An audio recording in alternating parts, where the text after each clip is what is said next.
ਤਰ੍ਹਾਂ ਦਾ ਤੂੰ ਇਤਰ ਬਣਾ ਤੇ ਇਤਰਾਂ ਦਾ ਫਿਰ ਕੱਢ ਦਰਿਆ, ਦਰਿਆਵਾਂ ਵਿੱਚ ਤੂੰ ਡੁਬਕੀਆਂ ਨਾ, ਫਿਰ ਵੀ तेरी बो नहीं मुकनी, पहलू अपनी मैं मुका।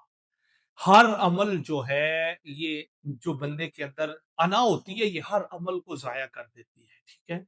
ये जो है बंदे की इबादत, बंदे की नमाजें, ये सब अगर बंदे का इखलाक अच्छा नहीं है ना, वो बड़ा नमाजी है, बड़ी उसकी दाढ़ी है, बड़ा इमामा है, बड़ा उसका जो है देखा जाए ये बड़ा मुत्तकी है, लेकिन अगर उसके अंदर इखलाक नहीं है, इखलाक की दौलत नहीं है, तो किसी काम की उसकी नमाजें नहीं है, उसकी किसी काम की ये रियाजत और इबादत नहीं है।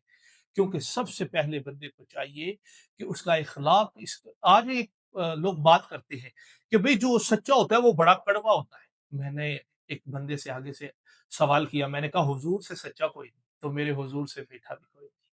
हुजूर से मीठा भी कोई नहीं है और हुजूर से सच्चा भी कोई नहीं। हुजूर बोलते तो लोग कहते कि क्या हुजूर, हुजूर की तो शान ही वरा वरा है। तो दोस्त ये याद रखें कि ये नहीं कि जो कड़वा होता है वही सच्चा होता है, नहीं।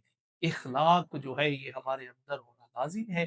तो दुआ है कि अल्लाह ताला नमाजों के साथ, इबादत के साथ हमें जो है इखलाक जो है ये अच्छा करने की तौफीक अता फरमाए। अल्लाह ताला मुझे भी और आपको भी अमल की तौफीक अता फरमाए। आमीन।